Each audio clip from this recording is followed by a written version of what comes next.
Listo, creo que ya. Hola Karina, ¿cómo estás? Hola, hola, buenas tardes. Creo que no me escuchaba hace un momento, ¿verdad? No, no te oía.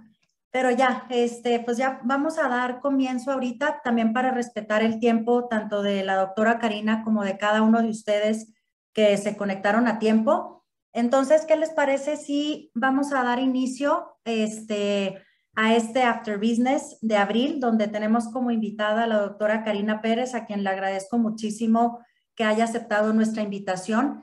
Y hoy vamos a hablar de la visión por computadora y sus aplicaciones de negocio. Pero antes de darle la palabra a la doctora Karina, pues sí quisiera primero leerles un poco de su semblanza para que la conozcan. Ella realizó sus estudios de posgrado en el Instituto Politécnico Nacional, en donde obtuvo el grado de doctora en comunicaciones y electrónica, así como el grado de maestra en ciencias de la ingeniería en microelectrónica. Actualmente la doctora Karina es miembro del Sistema Nacional de Investigadores y se desempeña como profesora investigadora en la facultad de nosotros, en la Facultad de Ingeniería de la Universidad Panamericana, y como profesora investigadora honoraria asociada en el Departamento de Ciencias de la Computación de la Universidad de Warwick en Reino Unido. La doctora Pérez también ha realizado estancias de investigación en Microsoft Research en Estados Unidos, en la Universidad de Electrocomunicaciones de Tokio, en Japón, en la Universidad de Burdeos, en Francia, así como estancias postdoctorales en la Universidad de Warwick de Reino Unido y en la Universidad Nacional Autónoma de México. Dentro de sus principales intereses de investigación se encuentran la visión por computadora, que es justo el tema que vamos a platicar el día de hoy, inteligencia artificial, aprendizaje automático, ciencia de datos, procesamiento de imágenes y video, marcas de agua para contenido visual, etcétera. Y obviamente es una de nuestras profesoras de la maestría en ciencia de datos, que algunos de ustedes ya había algunos alumnos ahí conectados. Entonces, Karina, pues adelante con la plática y aquí estamos pendientes. Adelante. Claro que sí, muchas gracias. Muchas gracias a todos por estar aquí, permitirles contarles bueno, platicarles un poco de una de mis grandes pasiones, que justamente es la visión por computadora. Por favor, en cualquier momento que alguien tenga alguna pregunta, pues con gusto las podemos responder. Em, bien. Bueno, como les acaba de platicar Susana, el día de hoy les voy a platicar de la visión por computadora y algunas de sus aplicaciones de negocio. Y bueno, esta presentación la voy a dividir entre qué es la visión por computadora, cómo ha evolucionado, algunas de las aplicaciones y bueno, algunas de las aplicaciones en las que yo he estado colaborando. Antes de comenzar, pues justamente vamos a platicar qué es la visión por computadora y me gustaría comenzar mostrándoles este video y les pido por favor que me digan si lo escuchan.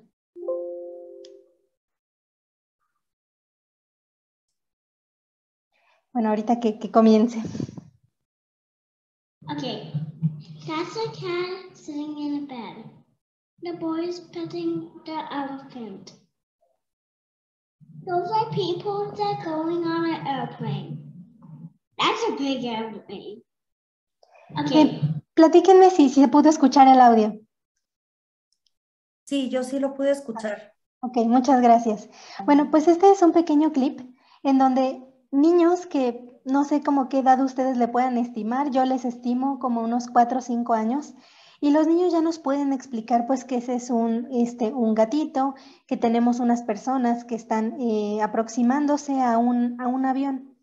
Pues déjenme platicarles que esto no era posible hasta hace más o menos entre 2014 y pues ahora 2022. O sea, eso quiere decir que en los últimos años la visión por computadora ha estado pues creciendo, básicamente explotando con el uso de las redes neuronales. Pero hasta antes de 2014, al menos para las tareas de visión por computadora, era prácticamente imposible que una computadora pudiera entender o al menos hacer alguna inferencia de qué se trataba o de qué era lo que una cámara estaba interpretando. Básicamente, todos los sistemas de visión por computadora tratan de emular lo que nuestra humanidad hace, ¿no? Que es tener una imagen o video, tenemos nuestro sensor, que son los ojos, nuestro cerebro que interpreta lo que estamos viendo y pues eso nos da pues básicamente una idea de qué es lo que estamos percibiendo. Lo que está emulando una computadora pues es, en vez del ojo tenemos una cámara y en vez de de un cerebro pues tenemos una computadora que trata de hacer esa interpretación, ¿no? En este caso pues que está viendo un puente, que probablemente es un jardín, que es primavera, todas esas inferencias. Y vamos a partir de cuál es la diferencia entre un ojo y una cámara. Más o menos un ojo se estima que tenemos una resolución de 153 millones de píxeles. Entonces estamos hablando de que la diferencia con una de las cámaras más potentes que tenemos actualmente, que pues fácilmente, digamos que de las más sofisticadas están en 64, 128 megapíxeles, pues la diferencia con esos 153 millones de megapíxeles pues es abismal, ¿no? Bueno, entonces, digamos que partiendo de una explicación muy teórica, la visión por computadora es un campo interdisciplinario en donde se conjugan varias áreas. Por ejemplo, la neurociencia, las ciencias cognitivas, la teoría de algoritmos, los sistemas de arquitectura, en recuperación de la información, aprendizaje automático, robótica, procesamiento del lenguaje natural, procesamiento de imágenes ópticas, entre muchas otras. Al juntar o al conjuntar todas estas áreas es lo que pues hoy llamamos visión por computadora. Y recientemente, más o menos a partir de el último trimestre de 2021, fue cuando empezó a conjuntarse exitosamente los algoritmos de procesamiento del lenguaje natural con los de visión por computadora para hacer ahora entendimiento, digamos que más realista. Por ejemplo, si vemos a una persona que está sentada en una sala, pues ya podemos asumir, y si vemos una televisión ahí también por medio de la computadora, podemos asumir que esta persona está viendo televisión. Esto no era posible hasta hace 2 años. El hecho de relacionar la posición detectar a la persona, detectar a la televisión, detectar a la sala y y determinar que la persona estaba sentada para inferir que esta persona estaba viendo la televisión, esto no era posible hasta hace más o menos como unos 2 años, de forma exitosa en muchas situaciones. Los enfoques de la visión por computadora tienen 3 grandes vertientes. Uno se va por el procesamiento de imágenes, otro por el machine learning en imágenes y otro por la óptica y la reconstrucción 3D. Las 2 primeras se parecen un poco, la tercera es completamente diferente, aunque pues también está inspirada en el procesamiento de imágenes y pues ahorita vamos a ver algunos de los ejemplos y aplicaciones de negocio que hoy algunas empresas pues ya están utilizando. Antes de proseguir me gustaría platicarles cuál es la gran diferencia entre procesamiento de imágenes y machine learning en imágenes. El procesamiento de imágenes básicamente se enfoca en el filtrado de imágenes y eso de filtrado es tan básico y burdo como cuando nosotros tenemos un celular y le seleccionamos ahí de que la imagen se vea en escala de grises o que se vea en tono sepia o que a nosotros nos aparezcan pues aquí las típicas orejitas. Esos son filtros y pues no todos los conocemos, pero en realidad ese término filtro surge de que efectivamente el procesamiento de imágenes aplica literalmente filtros para detectar bordes, esquinas, círculos, elipses. Cuando detectamos una elipse, por ejemplo, determinar si sufrió alguna transformación de perspectiva o no. Entonces, literalmente son filtros que se utilizan de forma muy, muy básica y burda, casi todos en escala de grises, y que de hecho esa es la inspiración que tienen las redes neuronales convolucionales. Pero bueno, de eso platicaremos un poco más adelante. Por el otro lado, el machine learning en imágenes, primer paso es extracción de características mediante procesamiento de imágenes, sea una convolución por medio de una red o sea una convolución simple. El fin de estos algoritmos de machine learning en imágenes es caracterizar o transformar una imagen a un vector representativo de esa imagen. Y bueno, en vez de aplicar un único filtro para extraer bordes o para extraer esquinas, lo que se aplican son n cantidad de filtros donde determinamos, o más bien donde representamos a una única imagen en múltiples, digamos que dimensiones, ¿no? Una dimensión de bordes, una de segundas derivadas, otras de segundas derivadas horizontales y demás. Bueno, ese es el paso 1, que lo comparte con el procesamiento de imágenes. El paso 2 es, ya que tenemos nuestra imagen transformada en un vector, ahora sí, entonces procedemos a clasificarla, pues para poder identificar si el vector que estamos analizando en este momento comparte características con, pues, alguno de los otros vectores que tenemos de entrenamiento. Y si la distancia es mínima, entonces decimos, pues este pertenece a la categoría 1 o a la 2 o a la 3. Y también tienen soporte los algoritmos de clustering, donde pues lo que hacemos es pues ver cuáles son los vectores que se parecen mucho y agruparlos en un clúster y decir, esto no sé qué sea, pero se parece. Y bueno, la óptica y la reconstrucción 3D, esto más bien su entrada no es una cámara, sino son múltiples sensores. Regularmente es información proveniente de circuitos o de sensores LiDAR, en donde con base en una nube de puntos que fueron adquiridos mediante ese sensor LiDAR, pues se hace una reconstrucción de la zona en la que se está mapeando. Bueno, vamos a ver qué tanta información se generó en 2021 con base en pues algunos datos de imágenes, otros no tanto. Por ejemplo, tenemos que en 60 segundos más o menos se subieron 500 horas de YouTube, bueno, de videos en YouTube. Se repartieron 200,000 tweets, se hicieron 2 millones de sweeps en Tinder, todo esto es en 60 segundos. Se enviaron, por ejemplo, bueno, se compartieron 5,000 videos de TikTok. Entonces, como por ejemplo 3.4 millones de Snapchat, bueno, de snaps en Snapchat, 695,000 historias en Instagram y toda esta es información visual. Entonces, pues básicamente si no la utilizamos la estaríamos desperdiciando. ¿Y para qué la queremos? Bueno, toda esta gran cantidad de información la utilizamos junto con los hashtags que nosotros etiquetamos esa información.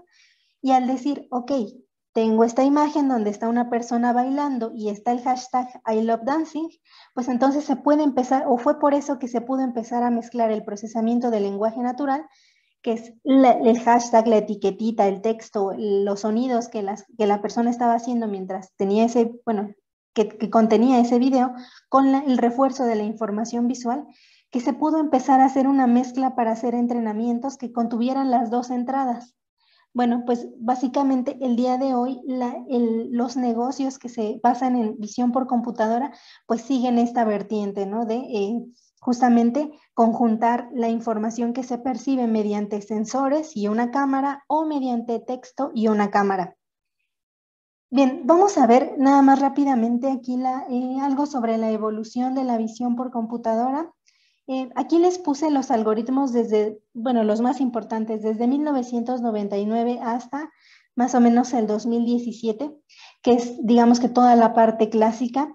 Vemos que desde el 1999 hasta el 2012 se crearon la mayor cantidad de algoritmos, pero sin embargo no eran realmente buenos, o sea, nos servían para detectar puntos de interés, hacer uno que otro algoritmo para inferir o tratar de inferir de qué se estaba hablando, de qué estaban describiendo esos puntos, pero realmente no nos decían mucho más y la gran mayoría de estos algoritmos no eran robustos ni a perspectiva, ni sobre todo a cambios de iluminación, y tampoco eran, pues digamos que relevantes en cambios de rotación, colores y demás. Más o menos en 2001 se creó un algoritmo que se llama cascadas de Haar, o también el algoritmo se le conoce como algoritmo de Bioline-Jones. Cuando nosotros hace algún tiempo comprábamos una cámara y nos decía, esta cámara tiene smile detection, pues justamente tenía corría sobre este algoritmo de cascadas de Haar. Después se cambió por el algoritmo HOG, digamos que se inventó, se creó en 2005.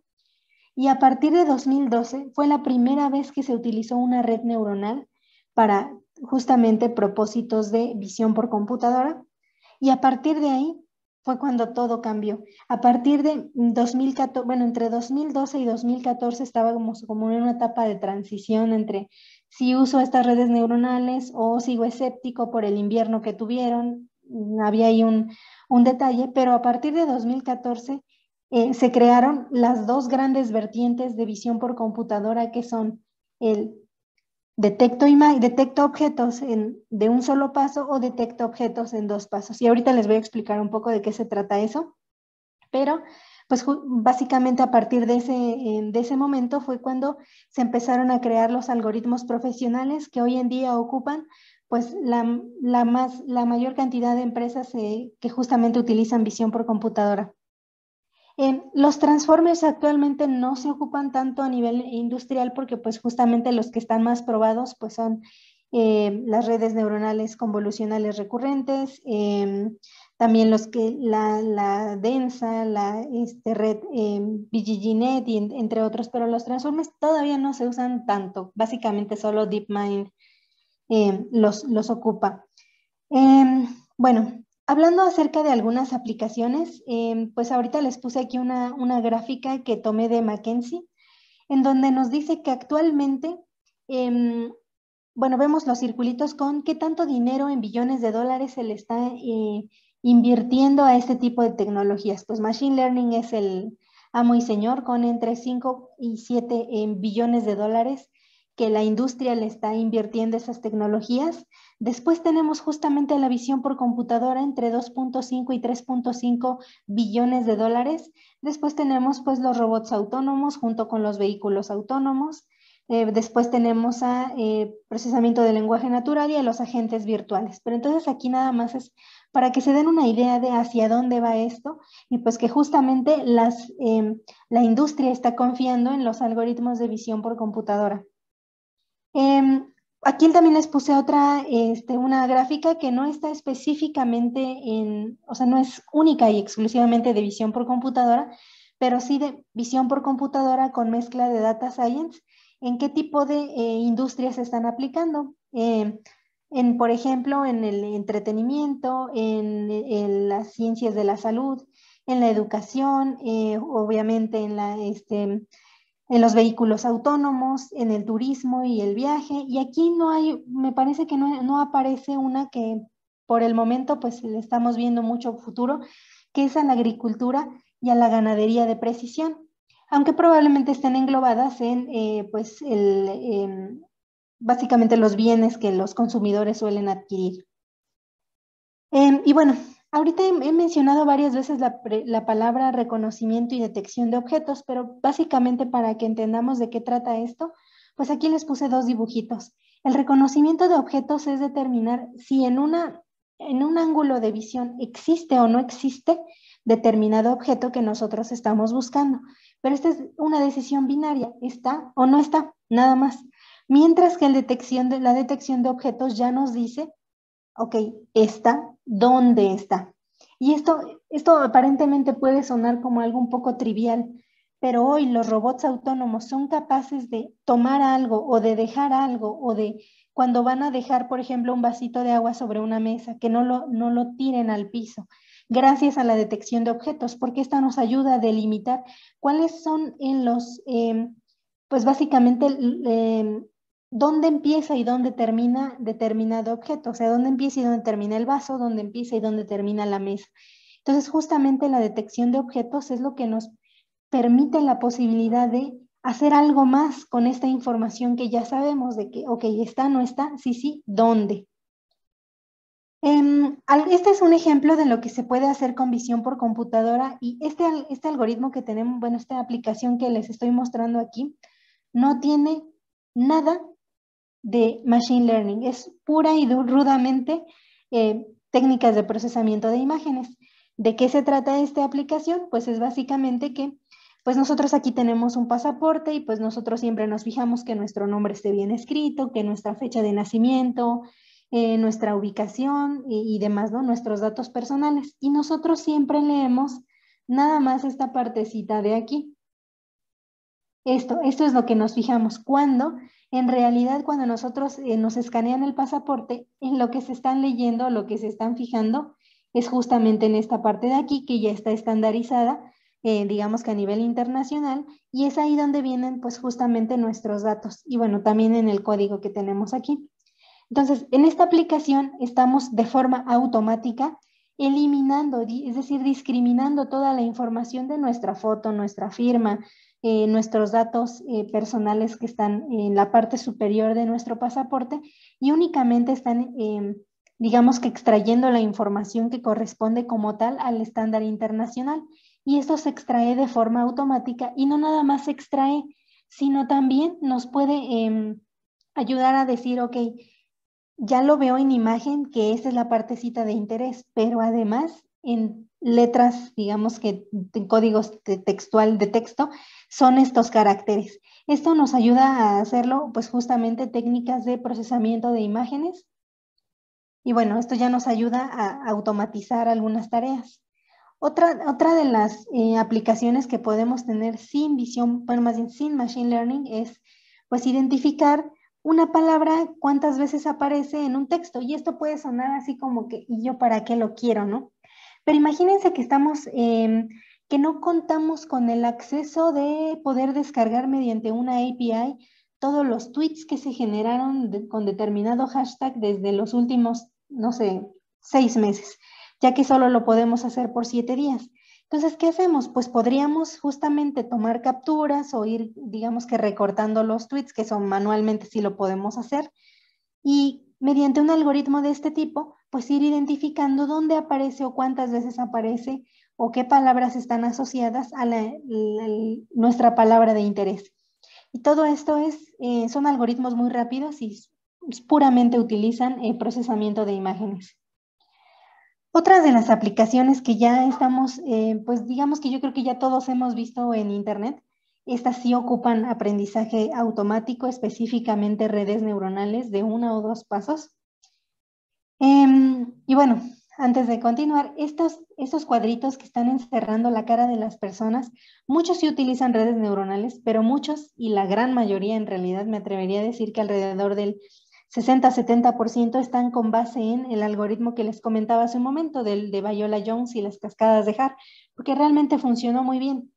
Pero bueno, hablando un poquito más de los otros, para mí los 3 están haciendo el mismo objetivo, ¿no? Que es determinar dónde está o no un objeto. Pero a nivel de visión por computadora son 3 paradigmas completamente diferentes. En uno, me interesa saber cuál es la región circundante a un elemento. Por ejemplo, ok, este es un florero. Yo lo que quiero saber es, encerrado en un cuadrito, la gran mayoría de las veces es un cuadro o un rectángulo, pero también se puede en un círculo, ¿dónde están los límites de ese objeto? A esto se le llama detección de objetos. Y es muy diferente a lo que vemos aquí, que se le llama segmentación semántica. En esta segmentación semántica yo lo que me interesa no es encerrar digamos que el cuadrito circundante de un objeto, sino yo lo que quiero saber es a nivel píxel etiquetarlo. Es decir, de esta fotografía que está conformada, digamos que de píxeles, este píxel que tenemos en esta, digamos que en esta partecita, ¿a qué categoría pertenece? Y luego el que está al lado, y luego el que está al lado, y luego el que está al lado, y luego este. Entonces, de esta manera podemos, a nivel de píxel, determinar cuáles son los límites de un objeto. Y obviamente las aplicaciones de las dos cosas son básicamente completamente diferentes. El algoritmo de segmentación semántica es mucho más robusto que el de detección de objetos, pero también su coste de entrenamiento, les puedo decir que dependiendo de la cantidad de imágenes, pero tranquilamente lleva semanas. El otro es un poco más rápido. También tenemos aplicaciones de tipo, bueno, la red que se utiliza para esto es de tipo UNet, pero esto nos puede servir para, pues si tenemos una entrada de una película vieja, la podemos hacer en súper resolución o también la podemos colorear o también podemos decir, ok, ¿cómo se vería esta escena si no tuviera el mismo, digamos que un objeto ahí que fuera un poco extraño a la escena? Y estas aplicaciones del colorear o painting la escena o de quitar una persona de esa escena podrían parecer que fueran arquitecturas diferentes, pero realmente es la misma. En esta banquita que tenemos de este lado, pues podría parecer una fotografía y no tiene nada en particular, pero en realidad, a partir de un par de imágenes tal cual de fotografías, se reconstruyó completamente en 360 grados, digamos que esta escena completa. Y eso obviamente pues se hace utilizando redes muy robustas, más robustas que las que utilizan el colorear una imagen o el quitar un objeto de una imagen. De hecho, esto pues es lo que se tarda un par de horas o de días un diseñador. En este caso una red lo puede hacer, pues también se tarda su tiempo en entrenarse, pero digamos que tranquilamente lo puede, es una tarea que puede lograr con bastante buenos resultados. Ahora sí vamos a las aplicaciones de negocio. Estos dibujitos que tengo aquí pueden parecer una diapositiva muy, pues digamos que poco informativa, pero realmente son algoritmos, más bien son representaciones de 4 negocios diferentes que existen, que me consta que existen y en los que en algunos de ellos he participado. Y les voy a platicar de qué tratan.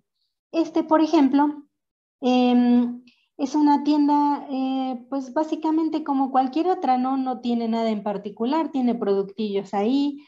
Obviamente su objetivo es pues que la gente llegue y se los lleve, ¿no? Se vendan los productos, pero corresponde a una empresa que se llama iFi, que es completamente la competencia de Amazon Go, y digo competencia por decir algo, pero realmente su tecnología está mucho más allá de la de Amazon Go. Amazon Go se basa, o al menos fue, digamos que lanzada al público utilizando solamente sensores de peso, es decir, tenía varios racks de anaqueles y en cada anaquel estaba plagada de sensores de peso, ponían los productos y si obviamente ya sabían cuánto pesaba cada producto, tomaban uno y decían, ok, se restaron 350 gramos, entonces yo asumo que lo que se llevó fue tal producto.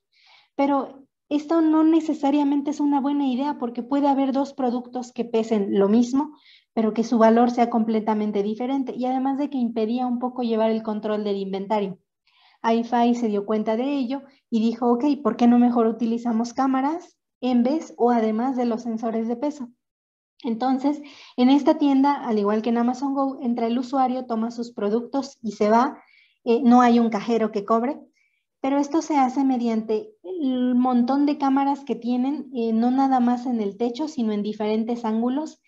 Y en esta tecnología, sí, mediante la visión por computadora, es capaz de decir cuántos productos hay de digamos que determinado código de barras, si cambian de sabor, si el usuario lo tomó y luego lo volvió a dejar, o si lo tomó y luego lo volvió a dejar, pero en un lugar diferente. Entonces, esto es un negocio que actualmente pues está ya aplicado físicamente en varios 7-Elevens de Asia, están también aplicados en muchísimas tiendas de retail en Polonia, también está aplicado en Carrefour Francia, y bueno, en Estados Unidos también. De hecho, en el Super Bowl estaba un estante de iFi, pues donde tú podías ir y pedir tus productos y salirte, ¿no? Y te cobraban, digamos que mediante una cámara, pues sabían cuáles eran tus productos.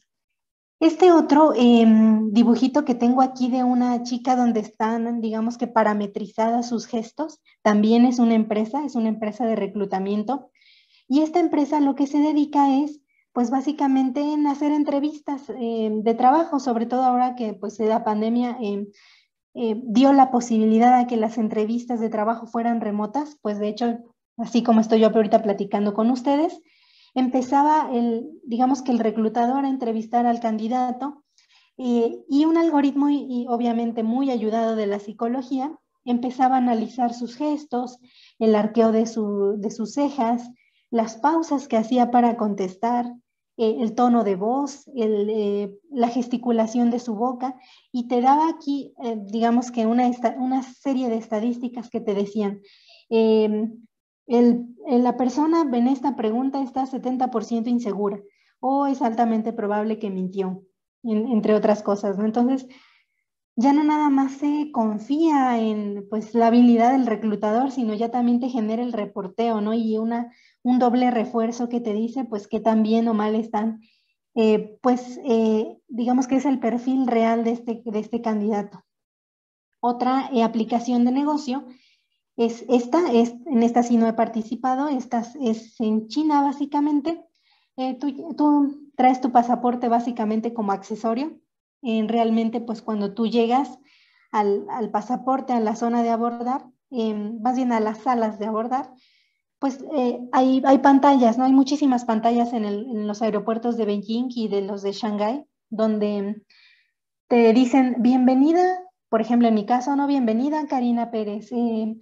Tu avión está, bueno, está parqueado en la puerta tal, feliz destino a tal lado.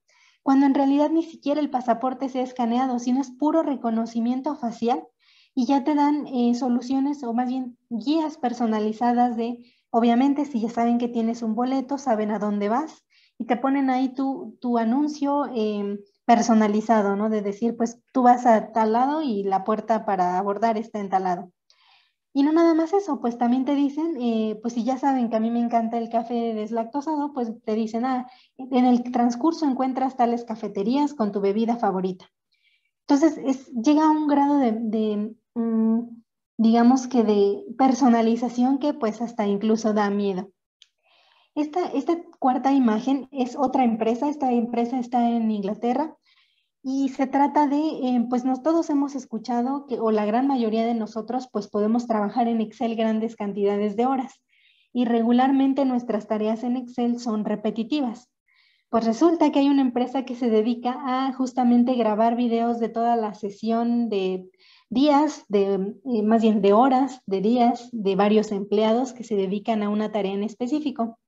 De tal manera que van guardando, o sea, van grabando todas esas interacciones que tienen con Excel, van guardando los clics que da pues la persona en el ratón, si da clic derecho, clic izquierdo, si da control C, control V.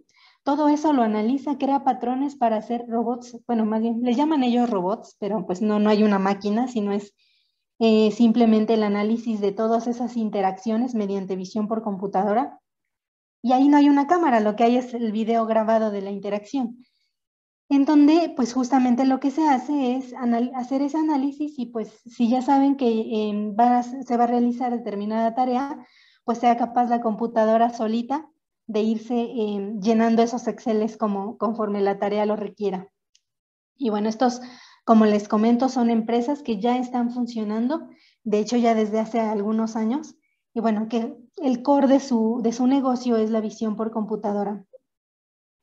Con base, bueno, más bien hablando referente a las nubes de puntos que les había hablado, que es la tercera vertiente de la visión por computadora, tenemos justamente esta reconstrucción 3D y yo la veo y pues sí, me parece que es una reconstrucción 3D y pues se ve bien, ¿no? Es una ciudad que tiene un estadio y ya. Pero en realidad esta reconstrucción que vemos en la figura A es o parte o se creó con base en todos estos puntitos blancos, lo que son es en rebotes de luz de los sensores, más bien rebotes de información de los sensores LiDAR. Entonces, con base en esa información que los sensores LiDAR fueron recopilando, es que se pudo mapear esta información que tenemos aquí. O sea, se hizo la reconstrucción total.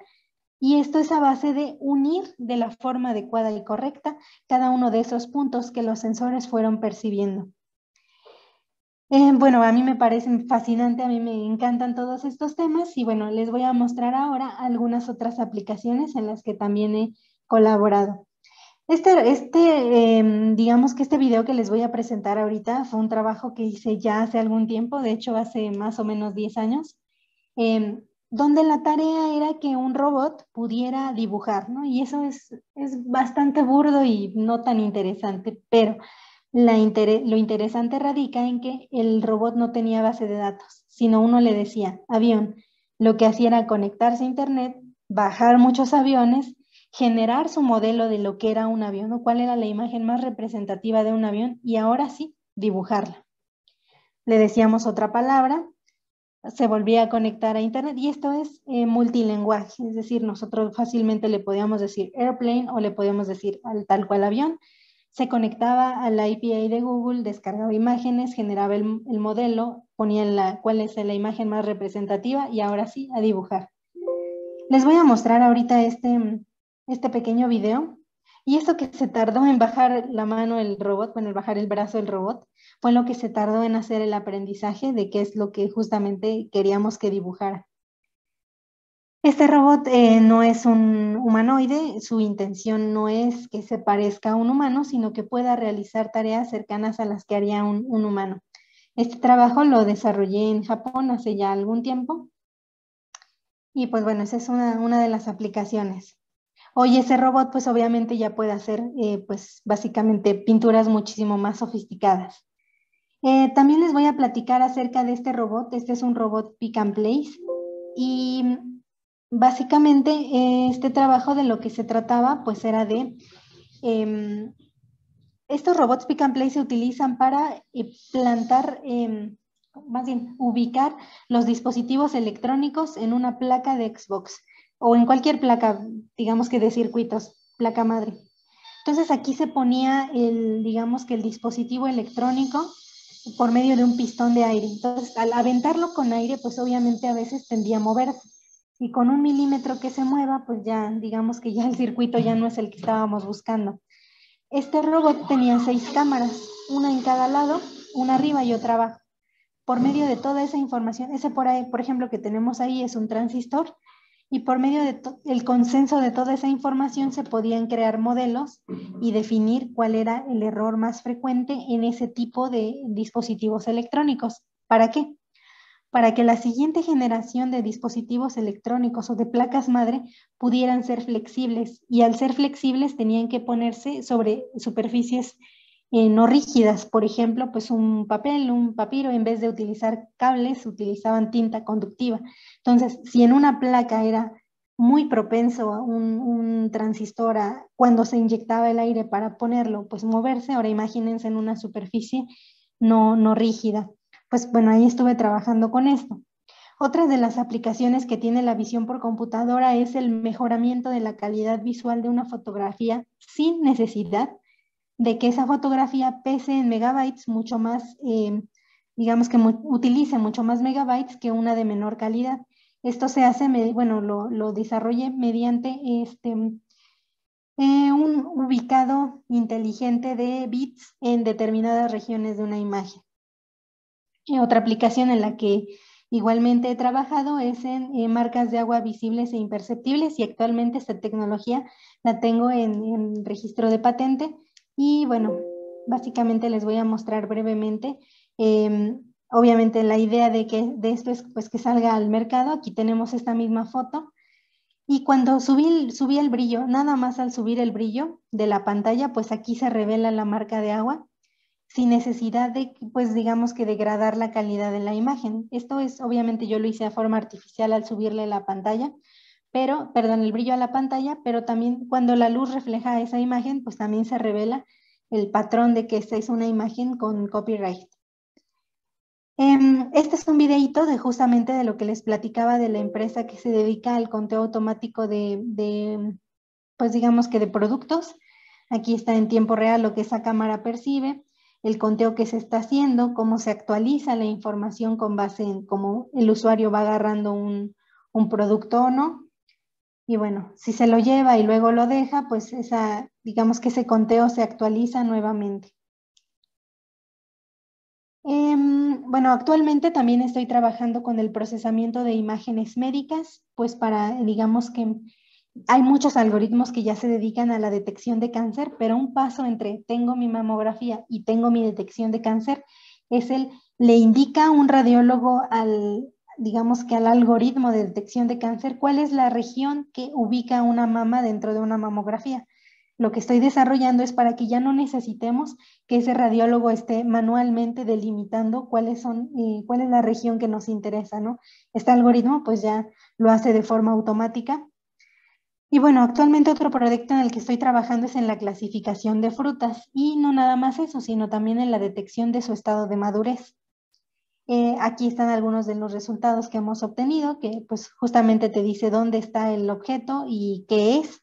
Y bueno, aquí vemos que esto se podría confundir con una manzana, pero pues no lo hace. Quiere decir que está funcionando bastante bien, y esto se puede utilizar tanto en una granja como en un invernadero, como en en la zona de empacado, como en una zona de transporte.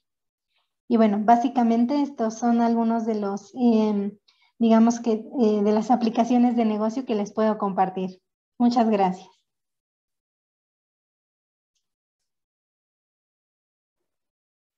Muchas gracias, Karina, por esta plática tan interesante.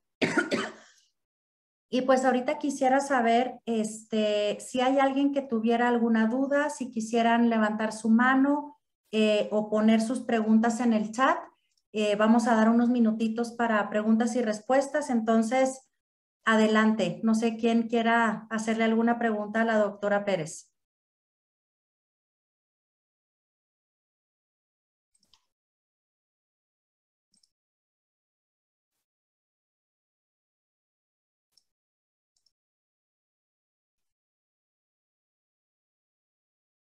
A ver, Karina, hay una pregunta aquí de Roberto Abel López que pregunta, ¿cuáles son las bases para obtener conocimientos de visión por computadora?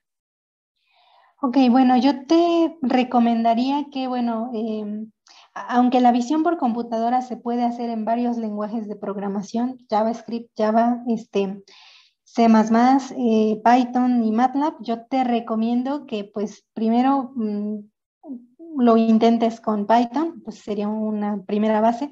La segunda es que antes de aventarnos a la visión por computadora con algoritmos de aprendizaje automático, sí te recomendaría que comenzaras con procesamiento de imágenes, sobre todo muy puntualmente entender lo que es la convolución, porque la convolución en procesamiento es la base para las redes neuronales convolucionales, que son con las que más jugo le podemos sacar a las aplicaciones de visión. Gracias, Karina. Aquí hay otra pregunta. Pregunta Magdigel Laudino. Dice, ¿algún proyecto de body, arm o hand tracking? Sí, bueno, mira, depende de lo que quieras hacer. Por ejemplo, aquí no lo puse, pero también he estado trabajando con reconocimiento de lenguaje de señas, que es básicamente algo muy parecido al, pues digamos que al seguimiento de las posiciones de una mano. También hay redes para eso. Te recomiendo mucho la red siamesa. Digamos que la variabilidad entre si estoy así o si estoy así es poca. Entonces, en ese sentido, pues se puede como la varianza es poquita entre tus ejemplos, lo que tienes que hacer es utilizar redes que maximicen esa diferencia y una de ellas, pues justamente es la red siamesa. Otra cosa que te recomiendo es, hay un algoritmo que se llama OpenPose. Sí, pues, este algoritmo de OpenPose pues te analiza o te esqueletifica tu gesto, sobre todo con las manos, con la cara casi no se hace tanto, y bueno, ya que te lo logra poner en vectores donde básicamente cada dedo es una rayita, así como si la dibujara un niño, con esa es fácil determinar pocos grados de libertad de tu mano, pero con base en esas poses, pues determinar qué gesto con la mano estás haciendo. Ok, bueno, aquí veo que tu pregunta dice que con la pose del cuerpo es justamente Open Pose se ocupa para eso. Para la de la cara, hay varias maneras de hacerlo con la cara. De hecho, ya hay modelos preentrenados con eso. Y la mayor, te recomiendo que lo utilices con Viola Jones. Funciona bastante bien y no requieres tanto poder de computación para poder, pues digamos que emplearlo.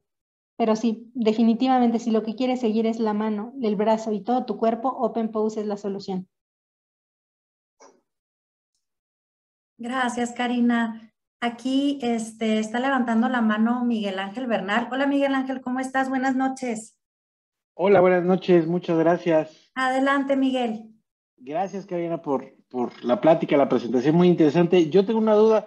Muy al principio comentabas del tema de transformadores, que no lo íbamos a ver tanto porque no están tan probados los resultados en el campo, ¿no?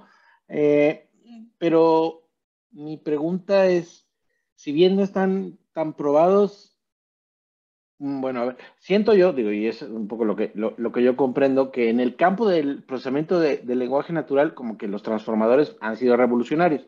Entonces, un poco la pregunta es, ¿qué tanto se prevé que los transformadores aporten al campo de la visión por computadora?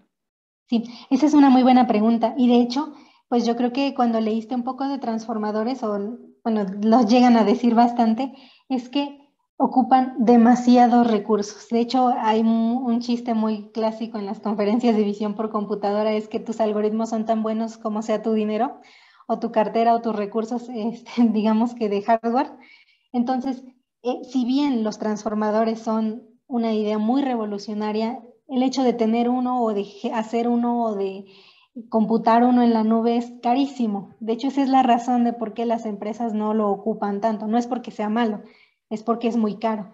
Y los resultados que se pueden obtener con redes neuronales convolucionales de 1 o de 2 pasos para la detección son, o de, por ejemplo, los de segmentación semántica, son muy buenos, o sea, son suficientemente buenos para hacer la tarea. Por eso es que, pues, básicamente DeepMind, Google, o con base en tensores y demás, son quienes lo llegan a ocupar, pero no es porque sean malos, es porque es caro. Muchas gracias. Sí. Gracias, Karina. Pregunta Roberto Cuesta, que es alumno de nosotros. Dice, en tu experiencia, ¿cuáles son los algoritmos de Machine Learning más versátiles para visión por computadora? Bien, no se los puse aquí, pero, por ejemplo, al hacer, hay dos vertientes de hacer visión por computadora. Una es utilizando extractores de características, que como les mencioné, su objetivo es convertir de una matriz de 2 dimensiones a un vector, cada imagen. Esto se mezcla puede mezclarse con SVM y funciona muy bien, puede mezclarse con K-means, funciona muy bien, con K-nearest neighbors, funciona muy bien. El detalle es que como o sea, no es que los algoritmos esos básicos de Machine Learning sean malos, sino que los extractores de características son poco robustos. Entonces, si tu aplicación es para algo fijo, perfecto. Pero si tu aplicación es para, por ejemplo, no sé, detectar autos en una vía donde la perspectiva puede cambiar, para eso sí ya no son muy buenos. Entonces, depende de tu aplicación. En el otro sentido, de las que ya son un poco más profesionales y que admiten, pues más bien son bastante robustas, en ese caso, pues por excelencia son las redes neuronales convolucionales. Y yo, en lo personal, con una red que estoy maravillada por su versatilidad, es la UNet. O sea, como les mencioné hace un rato, te puede pintar algo, te puede quitar algo de tu imagen. Una aplicación muy bonita que me gusta de eso es que, por ejemplo, cuando vamos manejando a través de pues una zona con demasiada neblina, pues al menos yo me parece así como que, ay, no sé qué hacer y me da miedo. Pero esa vía, pues regularmente son vías poco transitadas, no cambian, regularmente son en las carreteras que conectan a un estado con otro. Entonces, el fondo poco cambia y con la UNet podemos decir, en vez de ver el camino, vemos una pantallita de cómo se vería esa misma zona sin la neblina que el ambiente nos proporcionó. Para mí la UNet es una maravilla. Si lo que quieres es modificar una imagen completa, si lo que quieres es reconocer, YOLO es que es por excelencia, o también los basados en RCNN.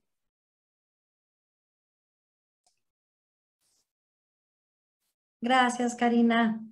No sé si quedó contestada tu pregunta, Roberto. Yo creo que sí. Sí, sí, Ah, muchas gracias. Nada más no escuché el último algoritmo, ¿cómo se llamaba? RCNN, y de hay varias versiones. RC. Ok, vale. Ok, la investigo. Gracias. gracias, Roberto, por tu pregunta. No sé si alguien más quisiera levantar la mano o poner algo en el chat para preguntarle a la doctora Karina.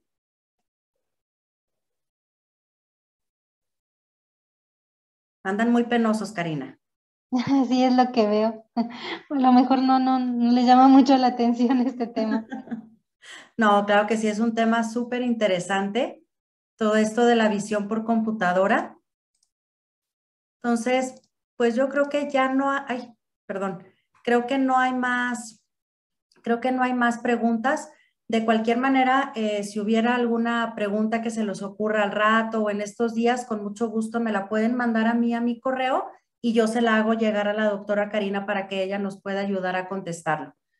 Entonces, pues bueno, Karina, yo te agradezco muchísimo que hayas aceptado nuestra invitación a ser nuestra ponente de este After Business de abril. De verdad, muchísimas gracias. Y pues a todos ustedes les agradezco muchísimo que se hayan conectado. Les deseamos unas muy felices vacaciones de Semana Santa que ya se acercan y nos vemos a principios de mayo para el siguiente After Business. Vamos a ver que ya luego les mandaremos la invitación con el tema que vamos a tratar en mayo. Y pues cualquier cosa, aquí estamos a sus órdenes y muchísimas gracias por haberse conectado. Que pasen buena noche. Muchas gracias.